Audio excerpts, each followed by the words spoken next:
Hey everyone, Jason here, digital marketing consultant, and in this productivity guide, we're going to be looking at the morning routines of 5 billionaire entrepreneurs to help you craft your own unstoppable morning routine, timestamp table of contents, along with some other helpful productivity videos to be more productive as an entrepreneur throughout your entire day. So here, we're going to be going through Bill Gates' morning routine, Warren Buffett, Jeff Bezos, Sir Richard Branson, and of course, the workhorse of them all, Elon Musk. And then we'll wrap up, when you stick around to the end, with my lessons learned from these and a really important takeaway so that you don't craft the wrong type of morning routine. So let's go ahead, jump right in. First up, we have Bill Gates. So Gates is a huge proponent of course, reading, but that is included in his morning routine. When he wakes up at 7 a.m., he recommends getting at least 7 hours of sleep a night. So he goes to bed around 12 and he spends an hour on the treadmill. He spends an hour on the treadmill in the morning and typically engaging in some sort of education while he's doing that, watching some DVDs or listening to a book on tape. Now, I could not find any actionable data. There was a lot of hearsay, but no actionable data on what he does the rest of the morning. But cardio with education and skipping breakfast was something that I could find a direct quote of him. So next on our list is Warren Buffett, and he is definitely the most laid back and arguably doesn't have what is normally considered a morning routine. So he wakes up at 6:45. He's a huge proponent of getting 8 hours of sleep a night. So he probably goes to bed anywhere between 10:30 and 11.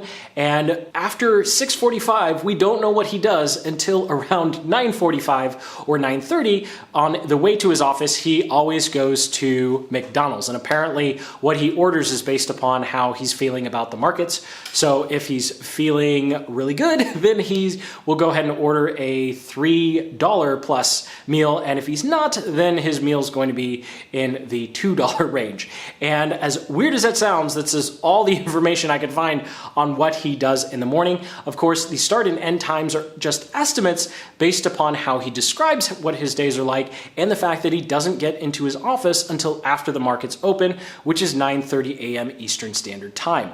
Now, our next one, Jeff Bezos, we can actually fill in a lot more of his morning and day. So we'll actually start at 5 p.m. because he's very adamant that he does not make any decisions after 5 p.m. So we're guessing that his workday ends around that particular time. He also believes in getting a full night's sleep, and he actually does not set an alarm in the morning. He wakes up whenever his body wakes up, and then he has something called putter time, which is essentially just time to himself. We'll get to a Tony Robbins quote that I think will describe that much better in the end of this video. And then he has breakfast with his kids, or he'll actually cook breakfast for his kids, and then he'll be off to work. We're assuming that he gets to his office at least by 9 because he likes to have his most important meetings at 10. Now, working backwards from, this is a little silly, but working backwards from when most schools in Seattle start, this means he'd probably have to be waking up around 6, if not 6:45 at the absolute latest, to squeeze in breakfast and quality time with his family before they have to go off to school. Now, number 4 on our list, Richard Branson,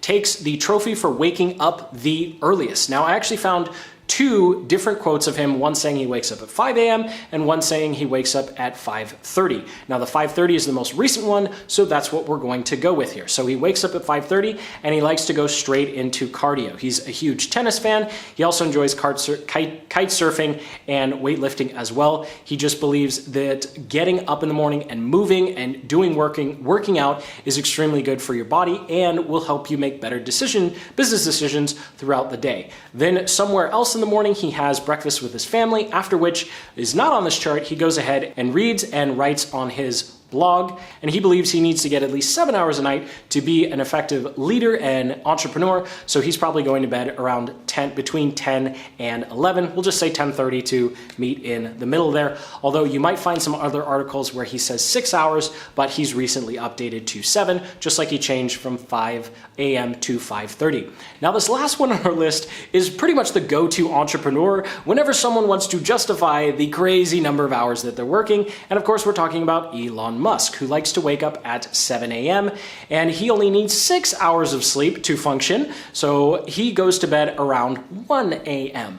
Now, there's not a whole lot in his morning routine outside of immediately going to email, which is in stark contrast to all of the previous four that we've talked about. So email and coffee, then he'll send his kids off to school, and then he'll go to his office. Now, based upon the fact that he has 80 hours as his kind of sustainable normal work week, and 100 plus being something that's just too crazy and unsustainable, we can assume that if he needs to get that average of 11 and a half hours in 7 days a week, he's probably getting the office no later than 9:30 a.m. and most likely not leaving until 9, if not 10 p.m. at night. Again, these are just estimations, but he is definitely the person who's working the longest hours out of everyone on this list. So I hope this chart is very helpful in comparing side by side, at least estimated wise, how each one of these billionaire entrepreneurs spend their morning. And there are two big takeaways here. One is probably going to get some rage comments, but I think the second one's going to be very helpful.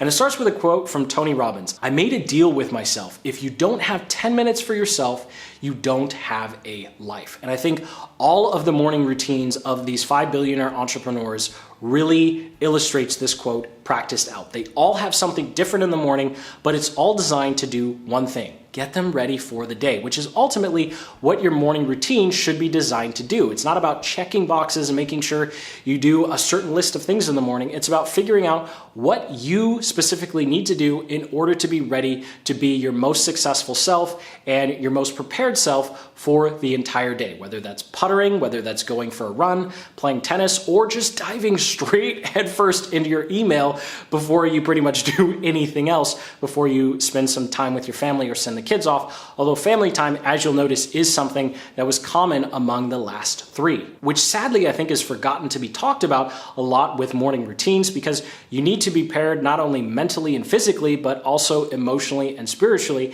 And sometimes, a lot of the times, that means actually spending quality time with the people in your life that actually matter. Now, something else to note here, I know this is going to get some rage comments, but you'll notice that there was no one who was committed to doing meditation or affirmations or vision boarding in the morning. I think there is this unhealthy relationship with morning routines in the entrepreneur space, where all of a sudden we're supposed to have this giant checklist of things that we're supposed to do to kind of get us ready and motivated for the day. You don't have to do any of those things. If that helps you get ready for the day, awesome. But if it doesn't, if it feels dumb, if you don't like meditating, then you don't have to do it. I think these 5 individuals, with all of the success they've achieved, proved that your morning routine should be unique as you. And that comes to the next biggest takeaway, and that is one thing. You'll notice that all of these morning routines are focused on one specific action, whether it's going for a run, playing tennis, puttering, or going straight into email. There's one thing, or taking a drive through McDonald's, right? Whatever it is, they've chosen one thing. They don't have a morning routine that lasts 2 or 3 hours. So I think that's very, very important as you craft your own unstoppable morning routine, that you choose what is that one thing that's going to get me ready for the day. If I can do one thing in the morning so I can get to work, because ultimately that's what this is about. This isn't about spending 2 or 3 hours meditating, working out, talking to your business coach, and then finally getting to work around 10 or 11 a.m. It's about waking up when it works for you, getting a full night's sleep, and then doing that one thing that's going to allow you to have an unstoppable and super productive day. If you want to learn more about what I do in the morning and my one thing for the morning, I'll link up in the cards and the description to a video that walks through my recommendation on how to structure your morning routine so you can get to work on time, primed and ready to go. So thank you so much for watching. Sincerely hope you got some value out of this video. And most importantly, you have a lot more confidence in creating your own morning routine to be unstoppable and successful throughout your day. So go ahead and hit that like button, subscribe for more productivity deep dives just like this one. And until the next, keep building the business you love.